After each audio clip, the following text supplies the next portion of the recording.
Daniel, I want to thank you for being here today. This is an awesome and remarkable opportunity for me because this is going to be the first start to what I'm looking forward to being a new direction, a new venture for Breakfast At and this podcast itself. So welcome to the first ever episode of Breakfast At as a videography podcast. Sweet. I'm Grateful glad to be here. Grateful to have you here. Had the opportunity to talk and connect and learn about you, and so I have a handful of questions. It's definitely a lot more than a handful of questions, but definitely places to start to dive in further as to who I know you to be, but also, perhaps being able to have the opportunity to dive in a little bit further and explore more, and then, understand where we are in this world and see how our contributions may be able to help impact other people and the lessons that they may have not learned yet. Diving in first, my questions for the roots and community. I know how much you love music. How has growing up in a large musical family shaped your perspective on community and collaboration? I got to find out meeting you, having an awesome opportunity to connect with you over the karaoke. Yeah. Which was really fun. It goes further than that, I imagine. I'm curious as to the depths. Well, we kind of connected over a song, didn't we? At Queen City. Yes. A silly little Yes, we bad did. lip reading, is that what it's called? That's the one. Yes, I sent you the seagulls. Seagulls chasing me. Yes, sir. Yes, sir. That was a long time ago. It was a good time. Music's funny like that, right? Like you can meet a stranger. I don't even know. I mean, you served us at Queen City. You were wearing a Star Wars shirt or something, or maybe my kid was. I remember you showing me the picture. It was Halloween. You guys were doing the Halloween. Yeah.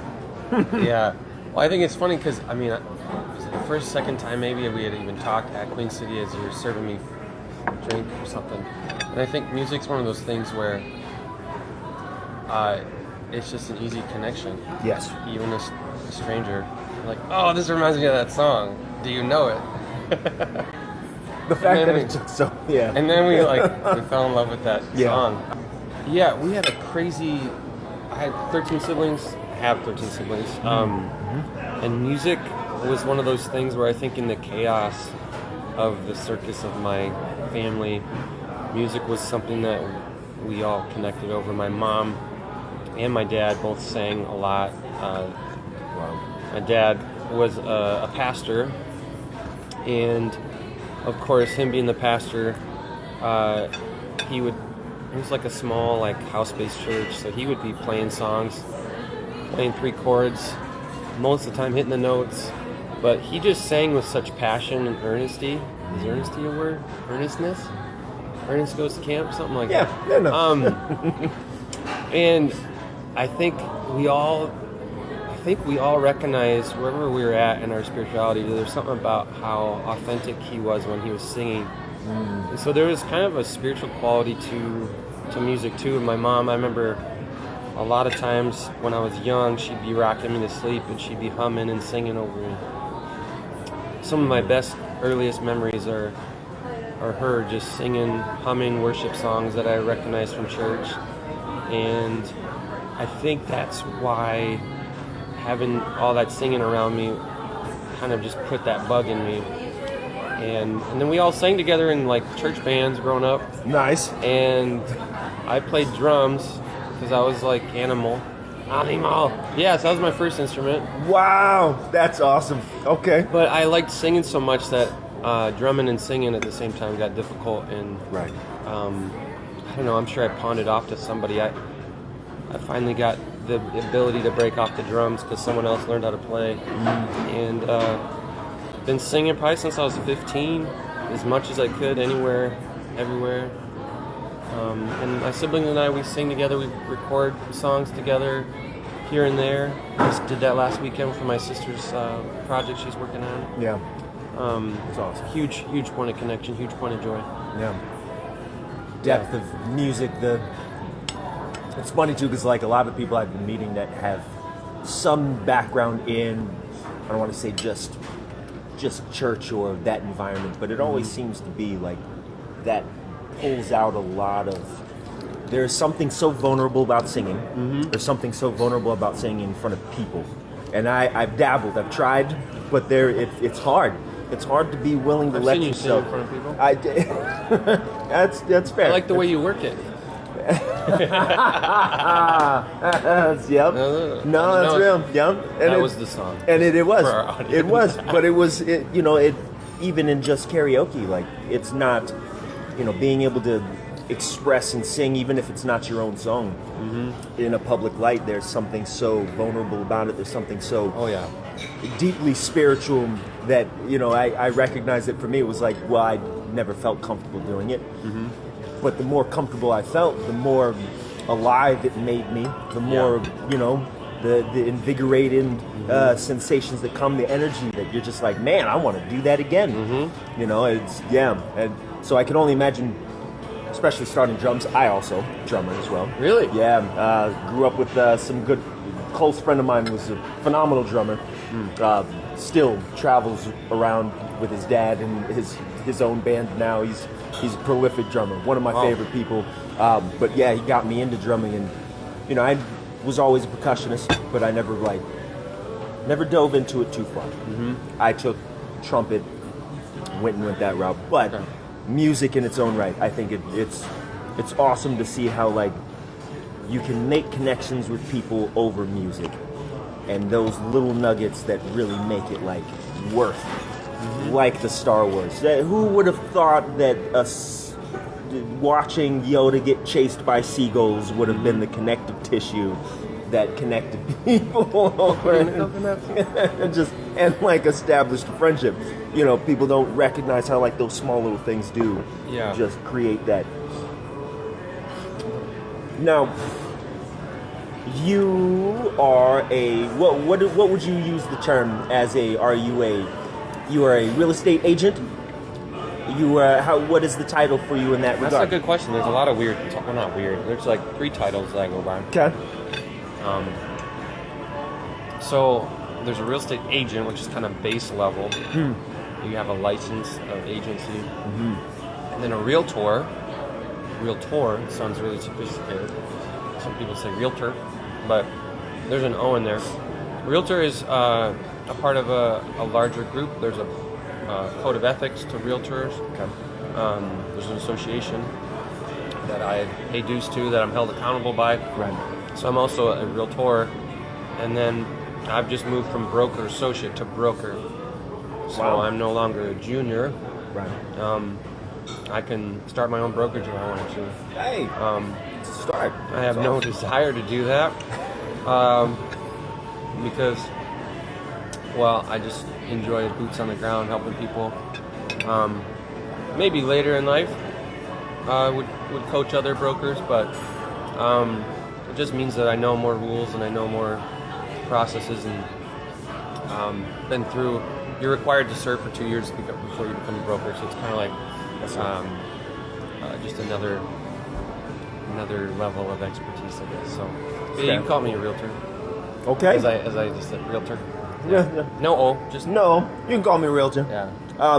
With the entrepreneurial beginnings, what inspired you to start? This is going to go back a little bit. What inspired you to start Select Painting as a high school senior? And what lessons from that experience still guide you today? What lessons? We're pulling back. I know. That's good. No, this is so good. A lot of people, Select is such a big company that when I dropped that, they're like, "What? You started that?" I was like, "Whoa, hold your horses. I didn't grow it to what it is today." But I like to take passive some credit. for the jump start, for the putting legs to the ground. But so I was a senior. I had met who was going to be my future wife that summer before. I was painting houses for College Pro, which was a franchise in town that my brothers were managers of. Oh, wow. So I had been doing painting, marketing for a couple springs, and then I had stained decks at 16, and then was a job site manager at 17. I was a little bit of a protege because it was college pro, and I was managing in high school. Okay. It was completely because of nepotism. My brothers, you know, like, they let me do that. Yeah. And I was like young and hungry, and I did not come from money, huge family. Yeah. The moment I met my future father-in-law with this bellowing Ukrainian voice, he introduces himself, and at that moment, if I knew that if I had any chance of getting his approval, that I needed to hustle and make some money. So I was love-struck and eager to prove myself to a future father-in-law, and so I was very motivated. And so I just started going door to door, knocking on dude, yeah, at Tud Hill, McKinnon. Door-to-door sales is not easy. It's easy. Well, I would say it's hard. It's easier when you don't have facial hair. Because at that point, yeah, no, I mean, I don't think I was all the way done through puberty. I'm thinking about marriage, and I'm hustling, and I'm yeah, dude. Wow. And I remember it was April. I've been like doing door to door, doing estimates, kind of figuring my way through it. Yeah.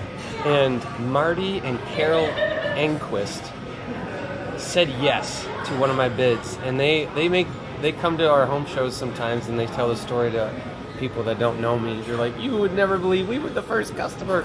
Wow. They said, you should have seen the look on his face when we said yes. He's like, really? and that was I wanted to quit that week. I wanted to give up, but that was the yes I needed to keep going. Yeah. We painted 15 houses that first summer, me and another guy and a part-timer. Oh, wow. We cleaned windows. I did anything to get my foot in the door, to get that Rolodex of network. And I'd say 3-4 years later, it went from me door to door to just putting out flyers and getting calls because we had developed such a good reputation. I just had the unique opportunity to get connected to a lot of big names in the city. And when I painted their house and I could put their name on my flyer, things just took off. So it grew. I was 18 when I started. I sold it when I was 26. At that point, we grew to about 20 employees, mostly seasonal at that point. Wow. And we're doing probably 100 houses a summer now. Those guys, some of my best friends who I sold it to, it's the biggest painting company in South Dakota. They're probably going to be an $11 million company in revenue this year. They're doing commercial coating, concrete coatings. They're doing, they did the Amazon building. They're doing schools. They're doing everything and anything. And then they started a branch in Kansas City. I've since sold that off. My nephew's working down there, and yeah, some really good people. And what was the lesson I learned? I'd tell you, I didn't go to school for business, and I wasn't planning on growing a business. I just wanted to pay for school, impress my father-in-law, make sure he knew, he had risked everything to come here from Ukraine, and so he did not want his daughter to be poor, and I didn't, so I was just trying to make a good life. But what I did learn, people ask me, well, what led to your success? Yeah. And it's, I'm smart enough, but I worked hard, and there's all these things about work ethic showing up when you say you're going to answer your phone, and all that stuff applies. But if I look back and be like, what's the thing that actually made it work? And I'm not just saying this because I was a pastor, but I think it was love. I made a lot of mistakes, but because my employees were my friends, and they knew I loved them, and I knew they loved me, we figured out how to make a business work because there was good relationship. I see. We all made a ton of mistakes. Our tempers got the best of us. We made a couple clients. Out of the first 100 clients, I think we had 2 unhappy clients, and those first 2 just killed me. But you learn through it, and all the people that you made mistakes with early on that didn't make a big deal is because of love. They saw something in an 18-year-old. They're like, okay, something bigger than painting my house is going on. I want to support this kid who's hustling, and I'm going to pay him to get on a ladder and paint my house. Like, I think about hiring an 18-year-old to paint my house. There's no way in hell that's very I different. would do that. But these people let me do that. Yes, they did. And they were in the nice neighborhood. Like, they let me do that. And so I look back at, like, what did I do right? And I think it was like I fought to love through mistakes, and I fought to work through things, and that's what kept bringing people back. Painting houses isn't fun. Like, it's redundant, it's hard work, but people kept coming back and painting every summer, and I think it's because we created an atmosphere of relationship, friendship. We'd be doing Bible studies over the lunch hour. We'd be listening to motivational sermons and a lot of fostering while we're painting, and it was such an environment of growth. So as an 18-year-old, like, to learn a trade, to learn how to manage others, to set goals, beat goals, it was so much, Select, back when I worked back in between jobs some 8 years ago there, and one of the things that we kept repeating was, we are not a painting company, we are a leadership development company that just so happens to be painting.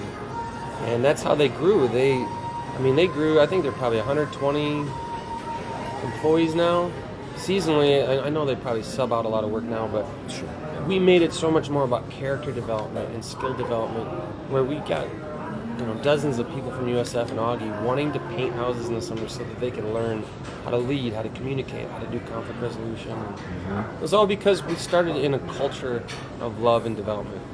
And so if you're wanting a lesson from it, I would say, if you can love people well, most things work out.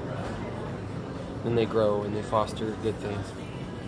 Cultivation of relationships, the development of the individual is the catalyst to a successful environment. It's interesting to hear that solidifies some of the lessons I think that I've learned. But I think that hearing it from other people makes it just more real, because to know that, as you expressed, Select Paint was a leadership development company that just so happened to do painting. To change the framework of what you pursue is what changes the environment and almost makes the success of what you're trying to do inevitable, because it's not about chasing the money, it's about chasing the cultivation of the person who is inevitably going out to represent you as a business.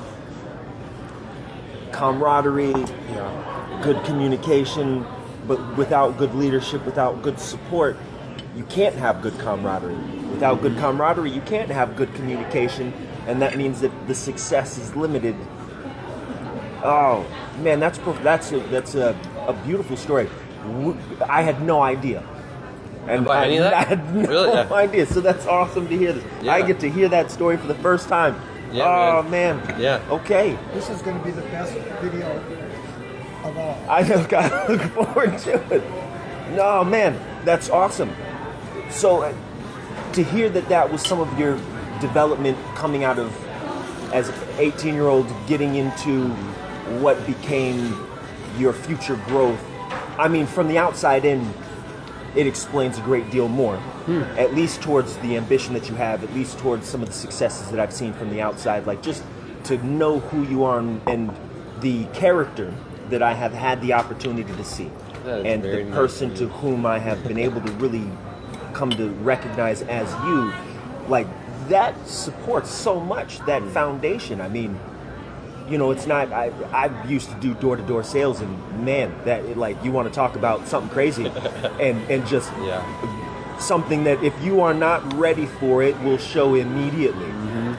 But I recognize that the difficulty I had wasn't that I couldn't talk to people, it was that the environment I was in with the people that I was working with wasn't cultivating of that type of mindset. It wasn't cultivating of leadership mindset. It wasn't cultivating of development for the person. It was, hey, you're going to fill this quota, and if you don't fill the quota, bye. And that was it. And with no, like, hey, where can I help you? Where are these things, these shortcomings coming? And so it gives more insight to some of the things. And I think it's amazing to hear that, because now I'm like, oh, yeah, no, that makes sense. I see it. is there any, looking back, is there any, I don't want to use the term regret, is there any feelings looking at where you are now with Select, and like looking at that, what's that relationship feel like now? And I mean, other than obviously you've expressed very grateful, you have clear insight as to what they've been doing. Your thoughts about them now as a company? What? I'm just so proud. Again, I just started that thing to pay for school so I could become a pastor. Not get into too much debt.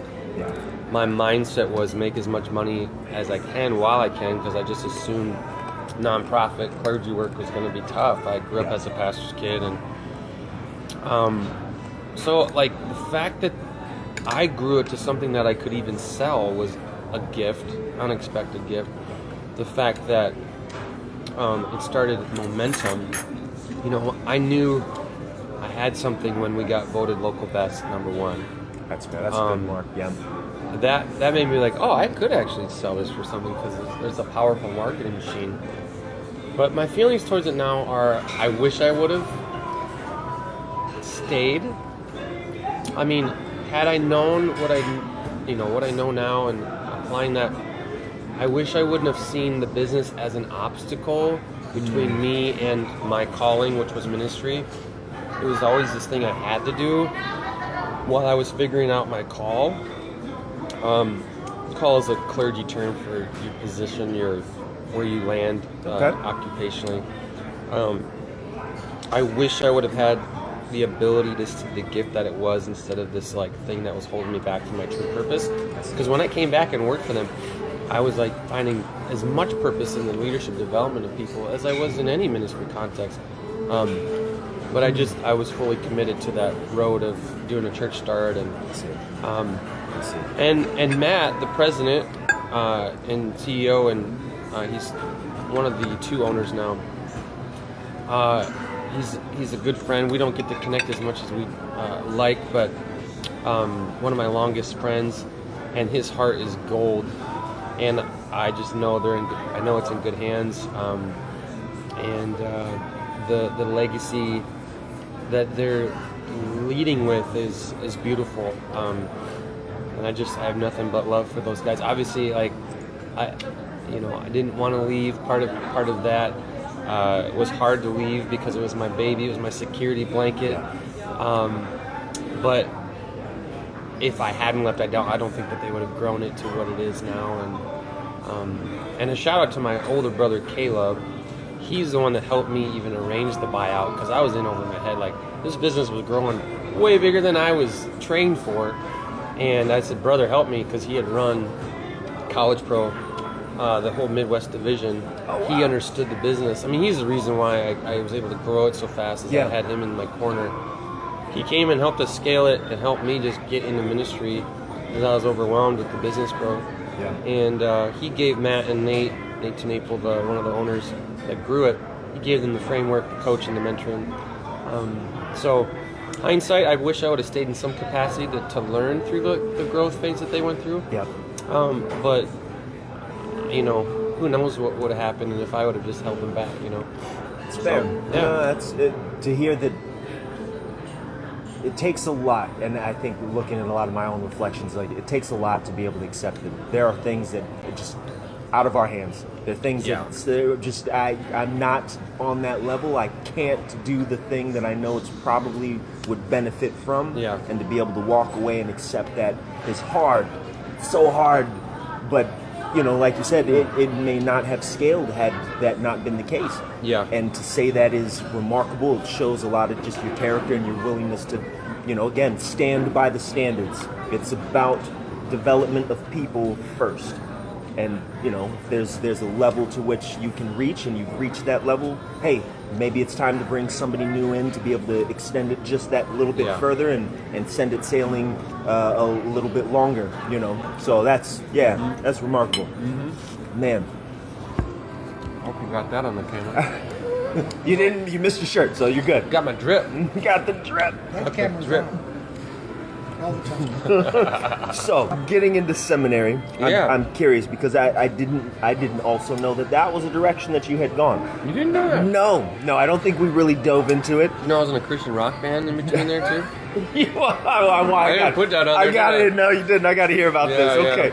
Well, it's okay. So we'll dive into that. But given it seminary and spiritual growth, how did your seminary studies influence your approach to leadership, both in ministry and business? You explained some of that, but I would love to hear a little bit more on the seminary path that you took.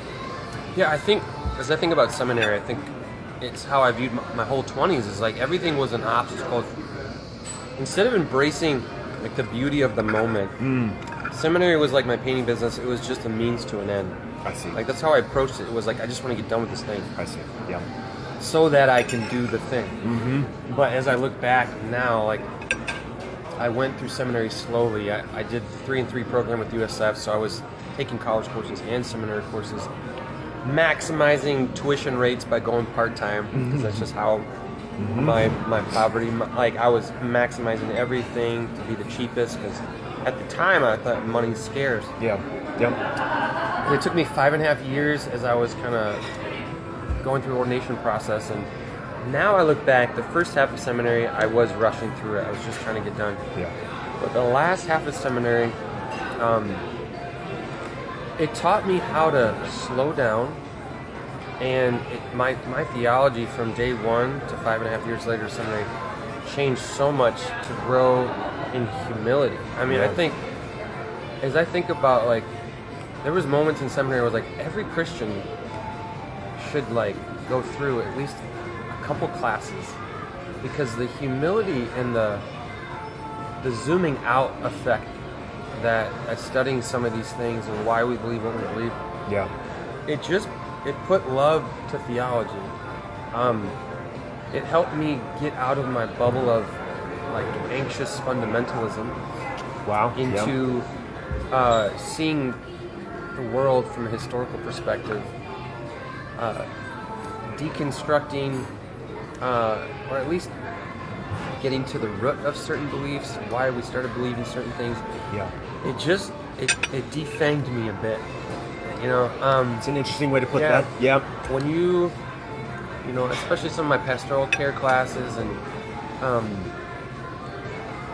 just bumping shoulders with people from different denominations, different walks of life, you stop putting, you know, denominations in caricatures, and you start living life with some of these people who believe and do different things than you.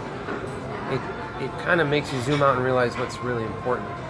And again, love. Like, love has always been the motif of like filtering everything through love. So seminary was a process of kind of baptizing my faith and my theology in love, and walking with people, walking with people that were LGBTQ and wanting to be pastors.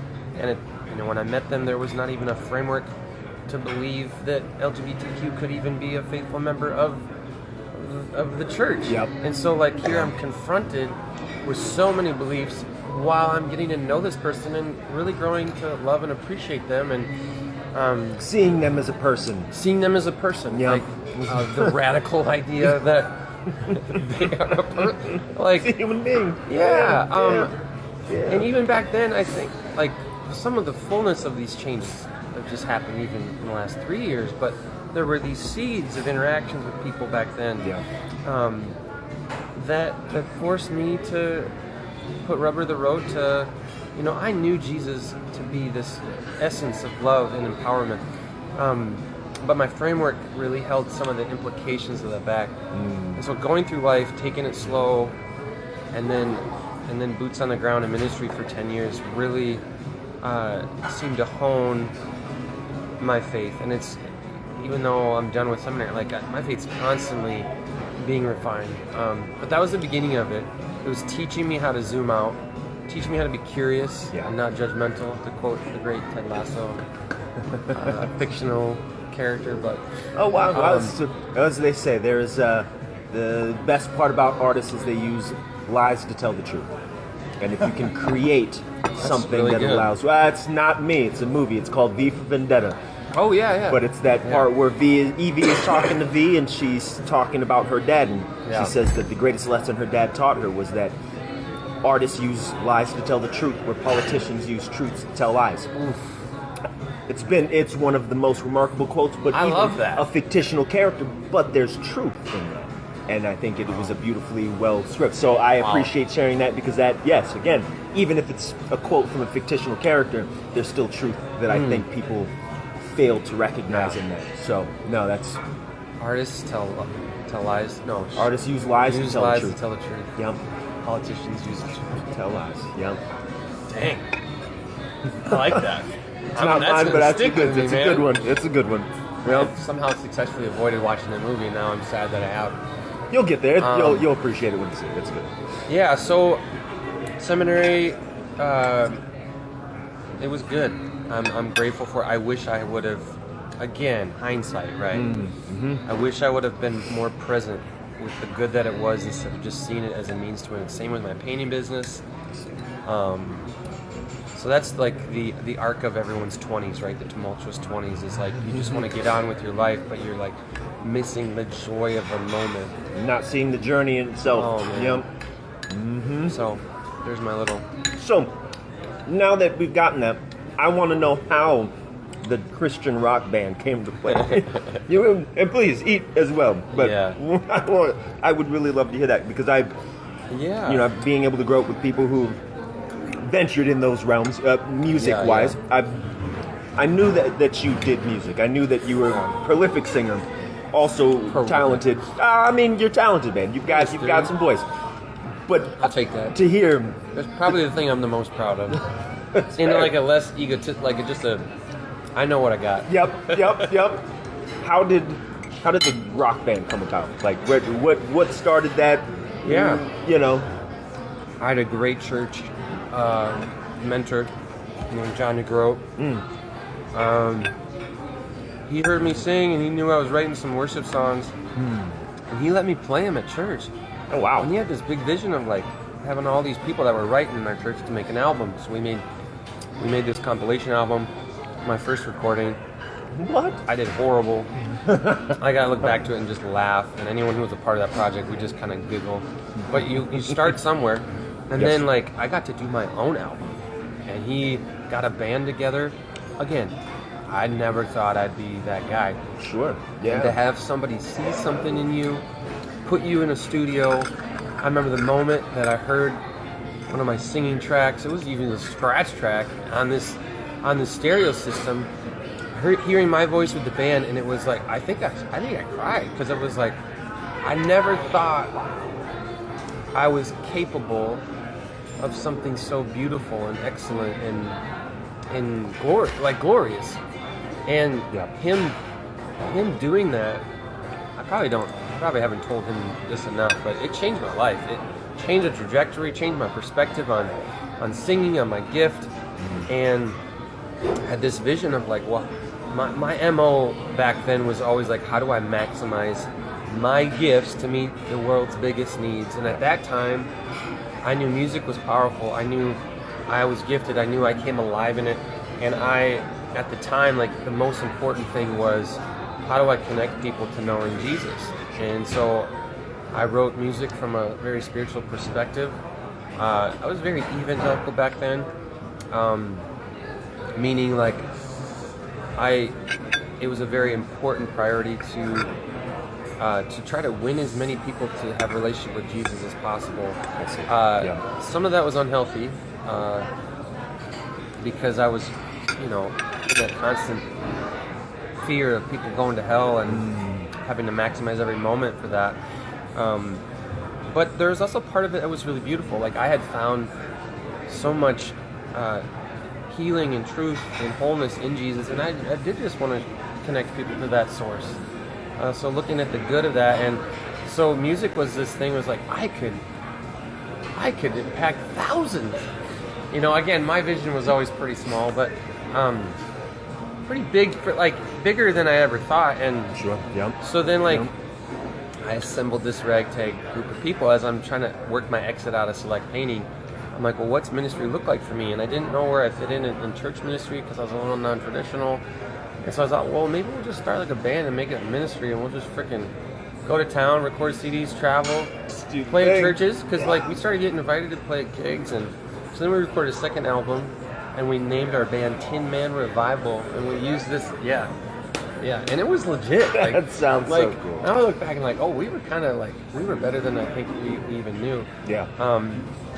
And we had this whole short story with the Tin Man of Oz. We showed this short film before our narrative nut. We did this narrative album concept, and we made art.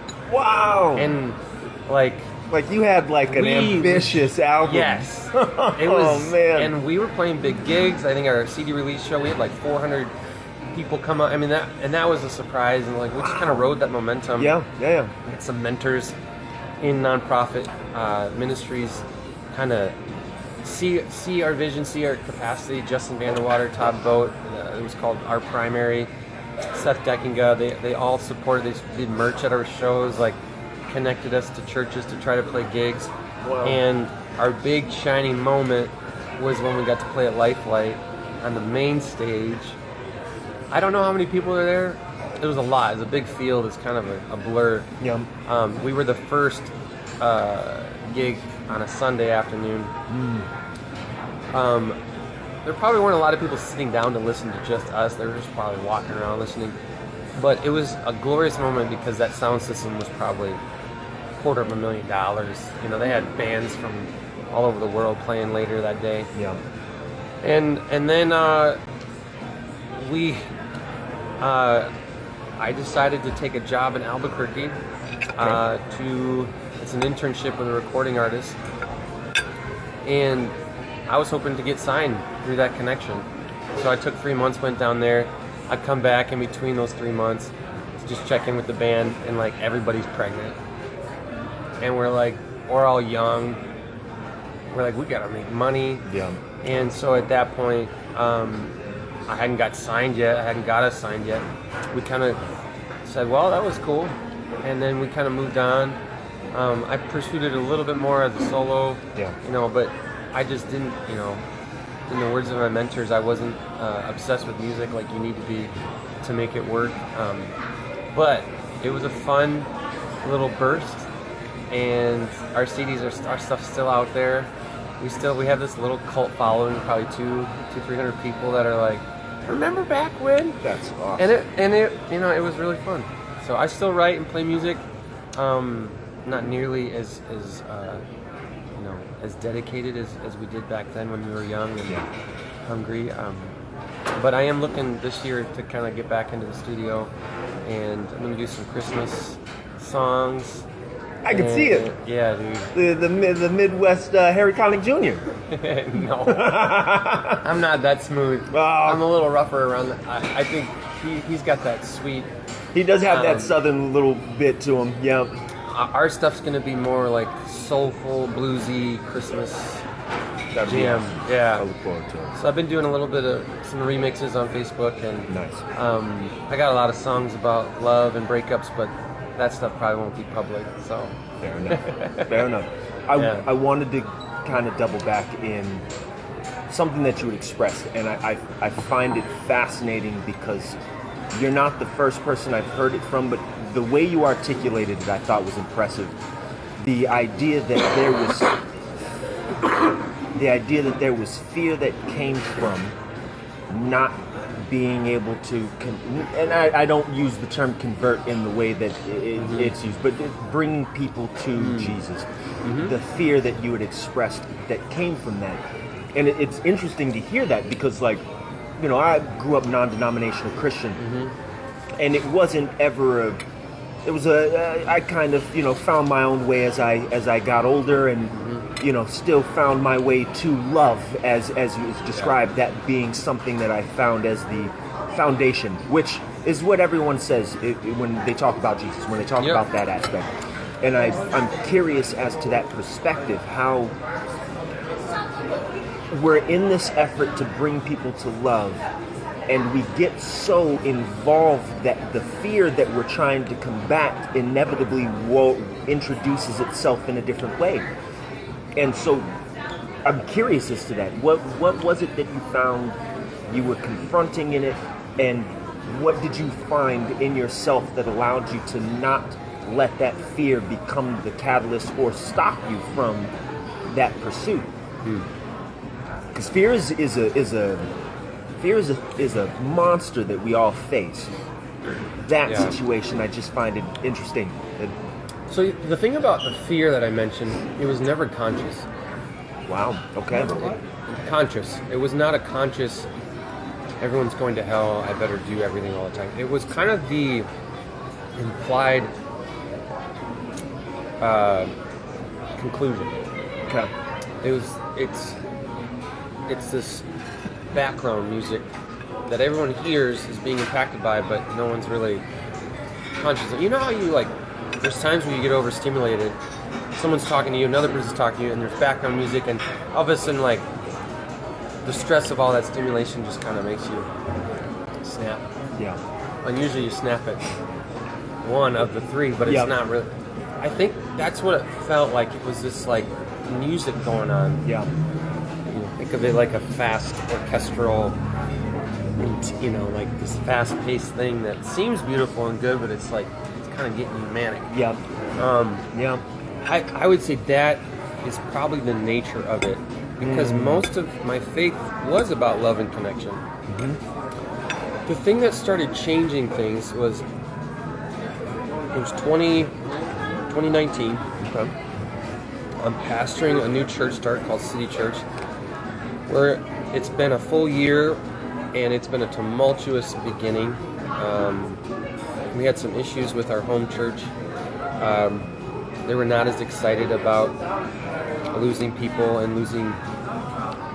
I gotta be careful what I say softly. here. Yep, no, I understand. It was not the right time in their perspective. Gotcha. Because of some of the goals and needs that they had. Yeah. So it was a stressful, anxiety-ridden beginning. And we weren't growing as big as we had hoped by that point. And I just worked my butt off for a full year or two. Yeah. And it was why aren't we growing? And we were growing, but it was there was this thing in me that was never enough. Interesting. I wanted to be bigger to justify all the pain and justify all the money I'd raised. I wanted it to be more and bigger. I wanted to be more fruitful. I wanted to see more impact. I wanted to see our vision take root and see people connect to Jesus. But some of it was just it was never enough, and I burned out. I asked for I didn't even ask. I said, I need to go on a sabbatical, or I need to be done. Yeah. And in that sabbatical, 6 weeks, counseling, doing the work, I realized there was always this underlying subconscious anxiety to do more and more and more for God, and more and more for God looked like, winning people into relationship with God, and that looked like church, and that looked like life change. And I looked in the mirror and I was like, I'm 150, I'm 150 pounds, I'm not sleeping great, I'm not a great husband, I'm not a great dad, I'm not even a great leader. And I was like, something's got to change. And so I started examining where my thoughts come from and the subconscious. And as I looked, the reality for me was I've been taught that God is full of love. And God loves you where you're at. And God's forgiven. You just got to confess all these things. But there's also this subconscious part of God the Father in the Old Testament, who when his kids messed up, did some scary stuff. Yeah. It was unpredictable. Yeah. Throwing hailstones and firestones and people in the desert, people getting swallowed up by the earth.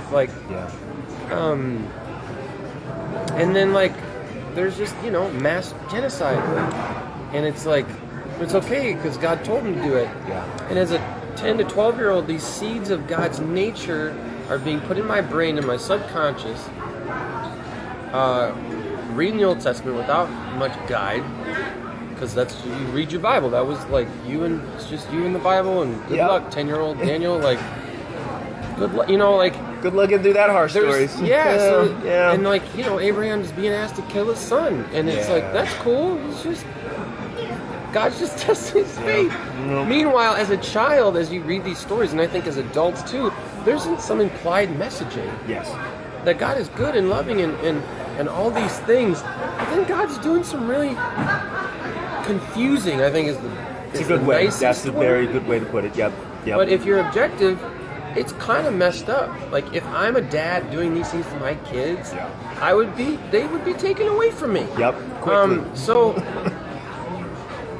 But we always say, well, it's okay. God's ways are not our ways. We don't understand. Yeah. I had to take a deep dive and be like, I don't think that this part of God that's in my subconscious is doing good things for me.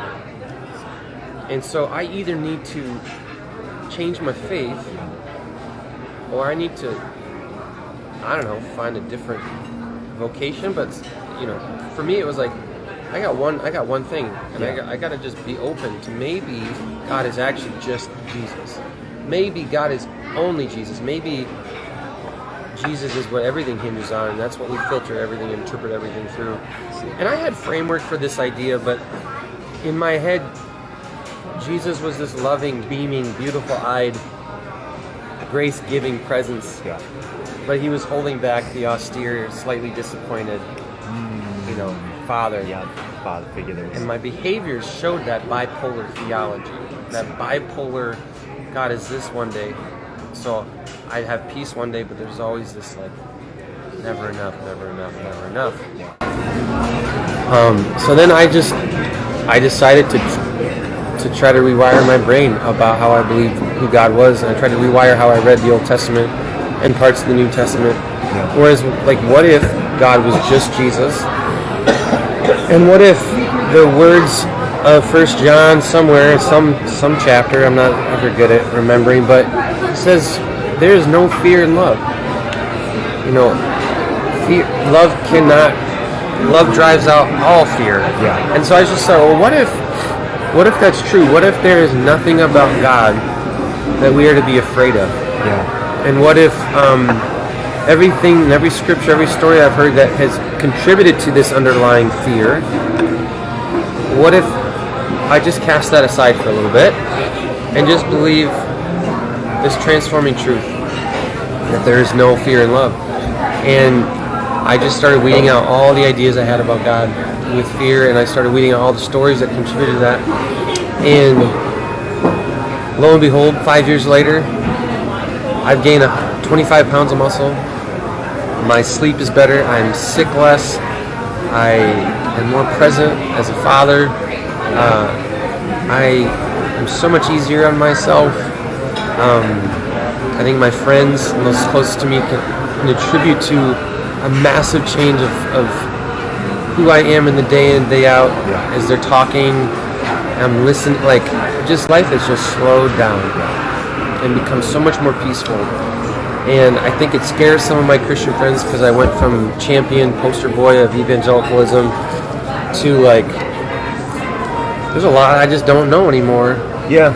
And that I'm less sure of, but the things I am sure of, that God is love and love casts out all fear, those things are, my faith is just simplified. And it's like, does this lead to love? Does this lead me into fear? Does this smell of the fragrance of Jesus, of what I experience Jesus to be? Yeah. Or is there isolation, separation, fear, shame, guilt? And I just try to follow that. And I'm just so grateful. I feel like even if my theology is wrong, the fruits of the Spirit in my life, love, joy, peace, kindness, like, they have only grown, and so I would rather experience those fruits than be right, and then be trapped in the, Dude, that's such a profound statement, and to express how grateful I am to hear that, because what it sounds like is love is so simple. It's, yes. But we are the ones who make it complicated to the degree that we become the wrath that upon ourselves is that reflection of what we consider to be 100%. God being that thing.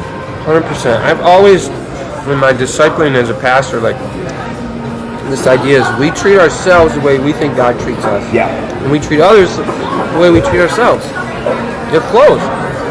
So if we, like, God loves me, but he's always a little bit disappointed. Yep. We're going to talk to ourselves like that. Yep. We're going to be divided. Yep.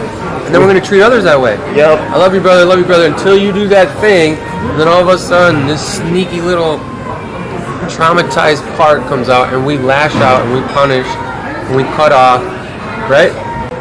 But if we know God to be safe all the time, and for our good all the time, and we can rewire and heal some of that trauma, because our life situations, I'm getting into it. No, I appreciate situations it. Yes, like please. we go through trauma and we interpret reality, we interpret God through that trauma as we try to make sense of it. We apply these Bible stories in an uneducated 10-year-old narrative, and it just leads to all this fear and all these compulsive behaviors that hurt us and hurt others. So my journey has just been like relearning, doing trauma work, psychological, but it's also theological. And I mean, I'm still on a journey. There's always new things I'm discovering. Gone through a divorce in the last year, and that's opened up everything all over again, and going deeper and becoming more whole. And you don't have that person that has been a crutch in many ways, and I meant that in a good way, like a good support. I've had to learn how to walk on my own, and those truths have just, again, it's just deeper. It's a more deeper layers of the same truths that I think God is always trying to show me. So I appreciate you sharing that, because I know you and I have had conversations, but I don't think we've ever really had the opportunity to dive into it to this degree. Yeah. And to hear that, it solidifies a lot of those things that even, someone who's I would say grown to have a level of faith of, understanding there's something more than me. Mm-hmm. And whatever it is, I am out of the purview of really understanding it. But if I reflect on myself and I look at myself, the things that I have muddled have only been muddled because I have gone out of my way to make it more. Instead of simplifying it, I've stepped on myself because, like you said, the reflections that I have of me, based off of how I think, I am deserving of being treated, my worth of love and appreciation and those things. And then again, it's the outward projection of an internal framework that we use to then interact with other people. And if that thing isn't understood within ourselves, it becomes a weapon. Yeah. And it can hurt other people inadvertently. And we can only hope that someone gets to that point where they're like, the amount of people that I had to forgive in my life because of the pain that they caused me. And then the things I had to reflect on, the pain that I'd caused other people. Yeah. You're like, okay, can I accept that the things my father had gone through are the reasons why he, was the way he was? Yeah, because I'm human too, and I know the shit I've had to go through. Yeah. So it's always, it's awesome to hear that, because it's encouraging and it reflects the things that, even in this, the effort to really bring the understanding of self-work is the only work necessary to be able to cultivate relationships, to be able to build love. Because if you can lead with that, if you can love yourself, it's easy to love other people. If you struggle with loving yourself, it becomes very apparent that it's hard to love outside of that. And it's tough. But man, that didn't just such a weight off my shoulders right now, dude. I'm grateful for that. I really am. Can I refill? Yes, actually, we're going to take a break. We will be right back with another episode of Breakfast at Tiffany's. Breakfast at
getting into short-term rentals, how has owning short-term rental properties expanded your perspective on hospitality and customer service, and what has that done for you just as a person and in the environment that you live in?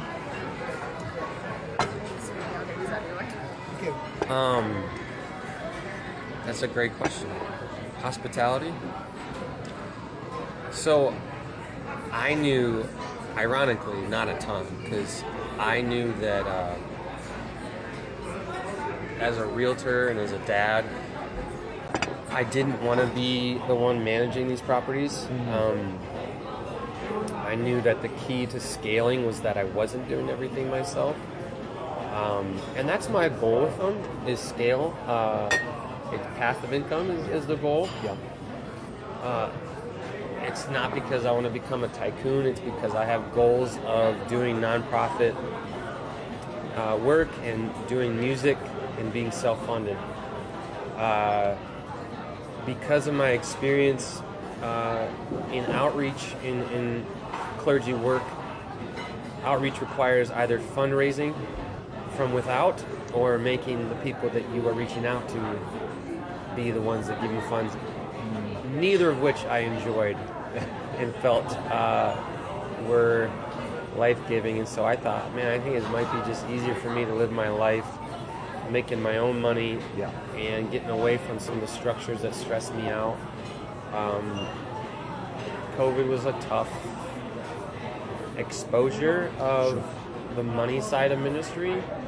I think a lot of churches handle it well. I think a lot of them don't. I think it's a hard thing. I think money brings up a lot. Yeah. I just personally, with the things that I felt called to do in outreach and development, I just realized quickly that I'd rather apply some of my skills and strengths to making money so that I could do ministry and music on my own terms. Yep. So that's kind of my goal with it. So not a whole lot on hospitality, but you have to understand people's needs. And I think being a pastor and being in business and service business before has helped me. And my former partner was really, really good at the experience. She's just really visually aware, and so she set up our short-term rentals really well. Nice. And then on the business side, me and my property managers kind of try to manage it. But yeah, It's awesome. not much there for your question, but that's kind of my background with it. No, but it's, again, the dive in then would be, how does one find themselves in rental properties? What is that like? What's the venture? If you could give a quick synopsis as to the approach a person could take from start to finish, what is that like? What is the effort involved in establishing something like that? Yep. So my experience was, I had all this money in my house, and it was doing nothing other than saving me interest. And I just lived very fearfully. Again, ministry, I thought I was going to make very little money, so everything we made, we tried to save because we knew our life was going to be hard. And my mindset started shifting when I was leaving ministry of like, well, what if I made my money work for me? And what if I put my money where my mouth is? Like, when it comes to Sioux Falls and the real estate here, it's just a solid investment. Some people in my life were saying, hey, stock market goes up and down, but Sioux Falls real estate sure seems to be predictably steady, exponentially growing. And I decided to start viewing life a little bit more abundantly, a little more risky. Risk meaning like calculated risk. Sioux Falls is, so I took out like all the equity in my house and put it into these two properties, and these properties are growing that money a lot faster. It was scary, super scary to do that. It was like leaving comfort. But the reward, for me, I'm gonna get into the math here a little bit, but I figured, hey, Sioux Falls real estate grows at a 5% on a year-to-year basis. Wow. Pretty predictable. 2021, I think it grew at 18. Like, it was during the buzz. Yeah, you know? holy cow. There was a 12-year, there's an 18, and there's an 8% year, but typically we see 4 to 6%. Okay. So I thought, if I could grow my net, like, not my net, my portfolio to $1 million of owning $1 million in real estate value. Property value. Now, I don't own that because I don't have that equity, but if I have $1 million of shares of real estate, Yep. and real estate goes up 5%, that's 50 grand every year of equity that I'm getting just by owning it. By having the houses. Just by having those mortgages and making sure those properties cash flow themselves. Even if I don't make money and it just cash flows, every year I'm going to earn 50 grand on average. That's a lot more than people's yearly paycheck. It's a lot, especially if it's consistent. Exactly. It's a lot more than. So if I could set this Airbnb up, Yeah. Oh man. hire a property manager, Yep. the profits pay that property manager, I can tune out. So it was a lot of work up front, Yes. but that was my thought. And so at the time, our house was worth about $500. We bought a $270 property. We now bought a $320 property.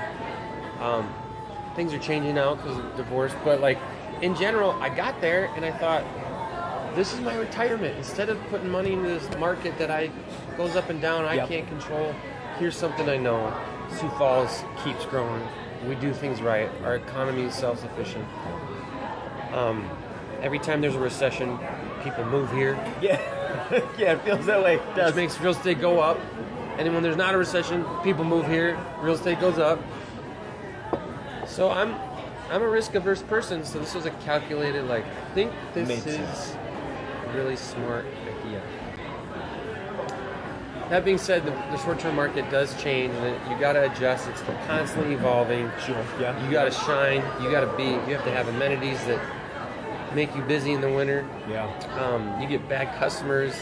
You get cleaners that miss a couple things and get a bad review here. Like, you got to stay on top of it.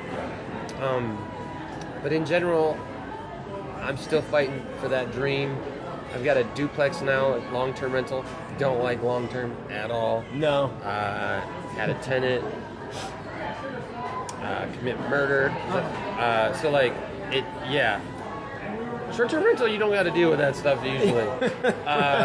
So I would say I think I like short-term better because people are in and out. Yep. And you have the right to like, and you're probably not gonna have police knocking the door down in a murder investigation, and then your pipe's freezing because it's the middle of winter. Like, there's just a lot that went wrong with our duplex. So yeah, I'm gonna stick to short terms, and they're usually, I don't know when I'll get my next one. We're still going through some of the final litigation of who gets what property, but yeah, I just think if you can cash flow property, it's this thing that grows. And now, like, I think about retirement, I'm probably going to need more than $50,000 a year in 20, 30 years, at the rate that inflation's going up. But so my goal is like, okay, how do I get to 2? And will that make things self-sufficient to where then I can do ministry, I can do music, and just kind of try to find a way to make that work. So that's how I ended up in it. And I became a realtor because I wanted to help other people gain wealth in that way. Is that what you would say is a good reflection? Is a good realtor is somebody who is able to help foster what you yourself have found as a benefit in? 100%, dude. Okay. I had some bad experiences with some realtors early on in my adult life. Yeah. I bought this foreclosed house, and my realtor at the time, bless his heart, couldn't go up and down stairs, and so I'm looking at the basement by myself. Had no idea the mess that I got myself into. I learned a lot of hard lessons, so that fuels my passion to be an advocate I don't, I would use the word inspection, not professional inspector, but as a realtor, I am looking at every little thing that could cause stress and cause cost. But I've just always been good with numbers, so on the listing side, I've just always analyzed the market kind of intuitively. So it's been fun to use both my business savvy and then my people savvy in like helping people negotiate, caring about the stress of moving, eliminating, like leading my clients in a way in this stressless process, anticipating difficult things and helping them through it.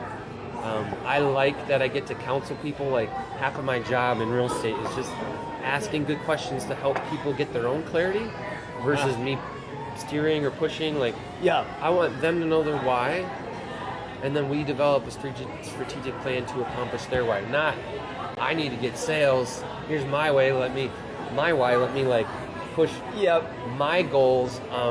And I love, sometimes I love asking the right question to convince someone not to buy or sell at that time, because it's not the best thing for their life. Right. I'm equally as fulfilled in helping people make good decisions. I know when I do that, and I love generously, and I treat clients the way I want to be treated, I trust that God will give me everything I need. And so far, it's working out. First 9 months, real estate, stressful. It's hard to believe that kind of like fluffy, just give and God will give back. It's so hard. But when you commit to it, it does work. When you give no strings attached, love and generosity, people find value in that. They trust you. They want to work with you. And so far, I've been able to stay busy most months. This last year was a little bit crazy. Things slowed down for a lot of agents. I was gonna ask, what that was like, because man, I wasn't sure if the presidency was gonna affect as much. It sounded like it had a little bit. Yeah, it did for sure. Yeah. Okay. But in general, I mean, my life the last year was one of big transition, so that's also affected business. But in general, things have, the election really slowed people's decision making. We're just starting to see like a turnaround in that. But real estate's crazy. Like, it'll be 3 months where nothing's clicking, and then 1 week 5 things are clicking. It's just maddening in that way. So, but it's good. And even if I would say this about my whole just love and give generously, like, and even if that didn't work out financially, I'm still gonna live my life like that, because I don't, when I'm 80 and I'm thinking about how I want to live my life and did I live it the way I wanted to, I would rather commit to that principle and trust in that economy of love, and not benefit financially, than always be chasing my tail, trying to figure out what's the next thing to, so until it fails me, I'm gonna keep doing it. There's nothing wrong with dying in love. I like this. Chirping more.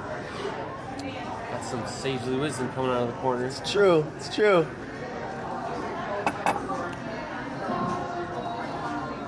We're gonna dive in a little bit further, and I am curious because we're gonna go creative outlets. How do you, at this point now, how do you stay creatively inspired while focusing on real estate and family goals? I like this. Okay. We asked real questions here. Yeah. Well, the benefit of real estate is that there's no script that's forced on me. My daily, weekly rhythms. So one of the things about business is staying in front of people. And so I don't really want to just like, I do want to create, I do want to sing. It benefits my business that I play and sing, because it reminds people of my, it is. It's not why I do it, but in real estate you just say, okay, do I spend money on billboards and put my face on a billboard? Or do I, in my opinion, do I give value and do something artistically? Like, if it's part of who I am and who I naturally want to be and what gives me joy, I'm going to do that. And I love that I get to, part of my job is being myself and being an artist. Now, I probably need to be more strategic and maybe more disciplined with, like, who cares? I'm just going to do what's on my heart. And most of the time, it's worked out. Obviously, there's a business side of things. Yeah. Yeah. But even in the business, I get to do creative marketing. Yeah. We did this home maintenance rap video. Did you see it? No, I haven't. I would love to see. You got to send me. Send me that. That's awesome. Winterize your home in the chilly Midwest. It's we put into like ChatGPT, like give us a rap about winterizing your home. Yep. You need to see it, dude. It's a good video. I'd be happy. My son filmed it. He makes a cameo with a baby mask, and we just give tips on like getting your house ready, making sure you don't leave yourself at risk. Yeah. So I think that's why being self-employed and entrepreneur, like you get to create constantly. Yeah. So that's how I have my outlets. Other than that, though, I'm on Facebook doing music. I'm doing gigs a lot of times with Lyra Dance Company. Just being present in the community. My job allows me the flexibility to do stuff like that, to gig, and now being a co-parent, I have some evenings that I'm free, some weekends that I'm free. Yeah. So I'm getting more opportunity for that as well. So it's been good, and hopefully I get to produce some music this year and get those outlets. Yeah. That's good. The freedom that comes from being able to be in real estate allows you the opportunity to stay on top of creativity and foster creativity, which sounds like in your family as well, which is pretty awesome. Yeah, it's inspirational in that. I'm grateful to hear that because you wonder if chasing and pursuing being an entrepreneur and a business owner of some sort, that's like that's when the creativity stops. I mean, and it seems as if that's where really the creativity is even more increased because you have to find ways of bringing yourself out to the public eye. You have to find ways of marketing yourself and doing it in a way that's catchy and unique and sets you apart from everybody else. And I have found nothing more powerful than authenticity. Yeah. And I think for me, you asked which one is it? Are you doing the songs for advertising, or is it I would say I found that I'm naturally good at getting people's attention, not necessarily because I need it or I even want it. It is just you. It's who I am. It's just you. I'm an expressive, deep thinking, creative powerhouse producer of art and ideas and energy. Yep. And instead of I've shamed myself and I've judged myself, and people there's always going to be hate. I remember one time I posted something after a funeral about something a pastor said that I thought was really harmful. Yeah. And I had a friend say, "I hope you got the attention you were seeking," and it was like, hurtful. And I do have that inner critic of hearing my older siblings being like, "Daniel, you're just doing that for attention." But this is part of the process, right? It's like we all have parts. Yes. There's probably parts of me that do want that attention or seeking that attention out of some insecurity. But I think the work is not dodging attention. Okay. Because you're afraid of doing it out of a wrong motive. The work is cultivating an inner life that's saying, "Hey, I'm going to post this thing. What's my why?" Yep. Am I wanting to provide value? Am I wanting to speak truth? Am I wanting to have a conversation about things that are not being talked about? And self-accountability. Yeah, where's this coming out of? Is this out of love? Again, back to love. Is my motive out of love? Is it providing value? Is it self-seeking? If it is, what percentage? What parts are self-seeking? Yeah. Can I refine this so that it's other-seeking? Yeah, try to distill it out and just, oh man. This is the process. Instead of giving up on art, giving up on performing, giving up on being public, why not just refine the process? Why throw the baby out with the bathwater? I think this is the work of any creative, is we do the work and then we're refining it. Yeah. And we're trying to figure out, how am I providing value? How am I instilling conversations around curiosity, love, growth? Yes, will it be perceived as this way to some people? Maybe. is some of that true? Yeah. Maybe I need to go back Yeah. and ask myself, is this actually providing value or is this self-seeking? These are the things I think about. Like, instead of giving up on the medium, instead of giving up and getting swallowed in idealism, let's go through the nuance and let's people need artists.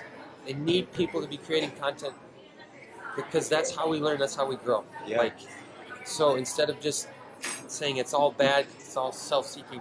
No, it's more nuanced. How do we refine it? How do we be whole? How do we be healthy and be loud? Yeah.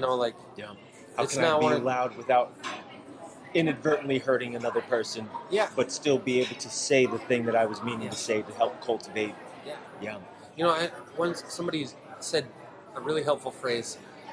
What's the difference between influence and manipulation? Like, someone said the difference between that is that when you are trying to influence somebody versus manipulate's usually for your own gain. Versus influence is a neutral, like, I want to bring good influence. Give a standard of some sort, or give an example. Is it for the betterment of others? Or is it for the betterment of me? And I'm just cloaking it. And sometimes we're figuring that out as we do it, and we just trust ourselves, and we trust that God gives us the permission to screw it up every once in a while and to learn from that. So it will happen. Because if you sit there and analyze every freaking thing, you will never say a word. You'll never sing a note. Be paralyzed. Yeah. So, like, what if God's good and the universe is open and forgiving, and we get to figure this out? Yeah. Like, we cannot be too judgmental. We'll stifle creativity. So, Man, I'm going to end with one question, because I think, again, it goes back to life lessons. After taking everything that we have expressed, all of these experiences, all of these little nuggets of truth, if you could share one life lesson from your journey so far with your younger self, what would that be?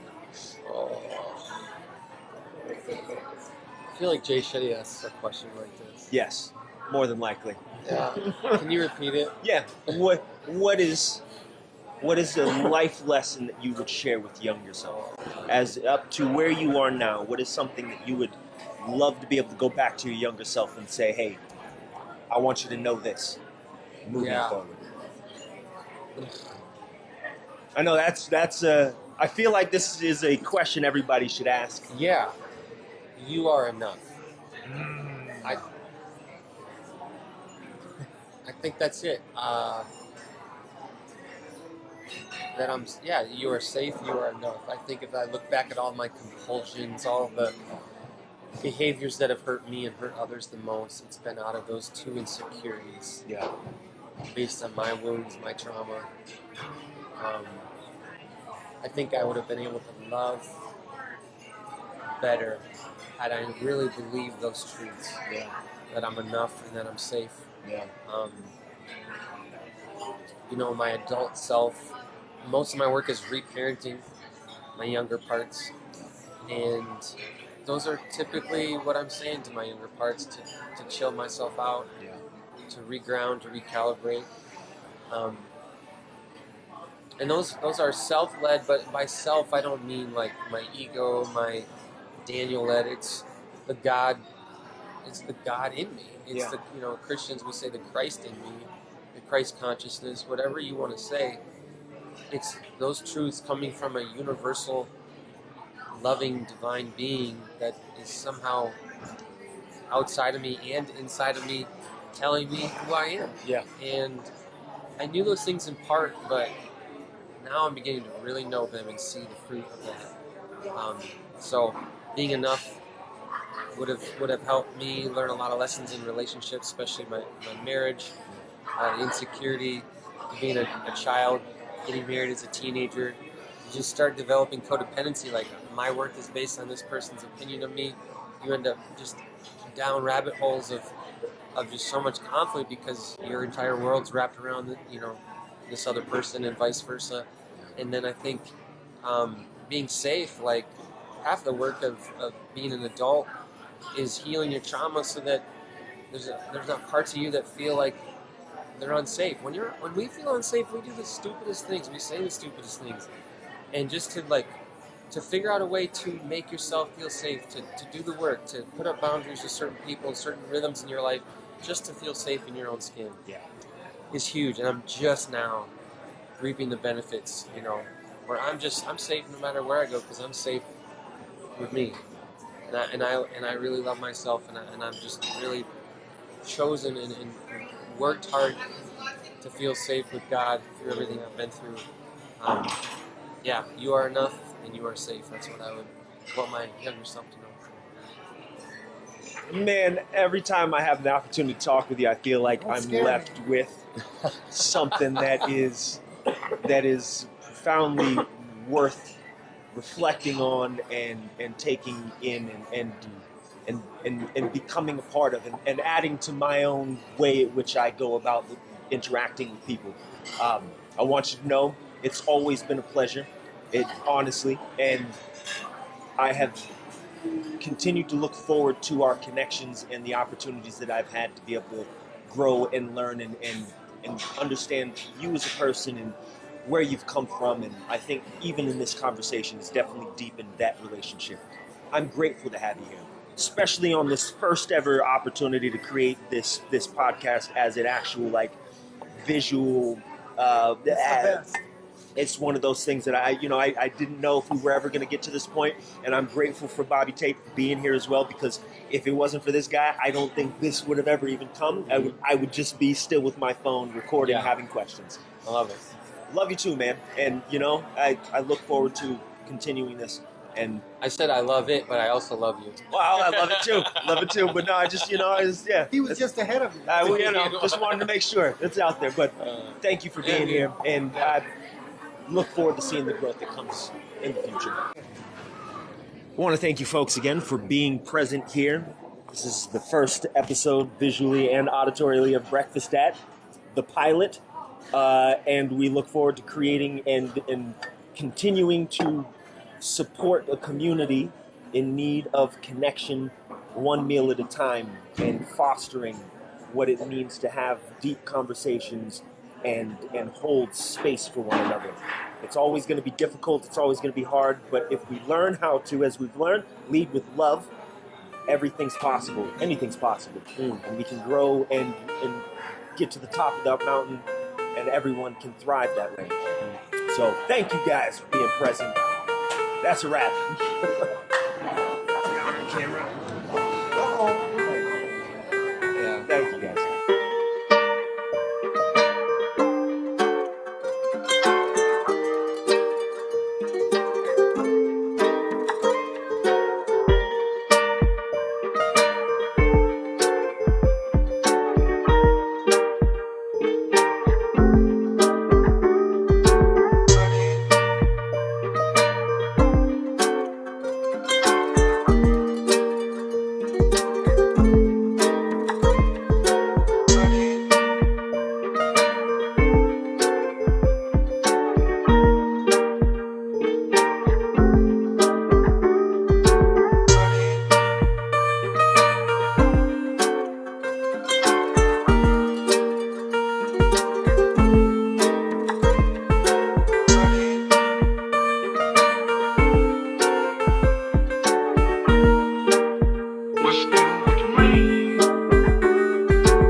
Yesterday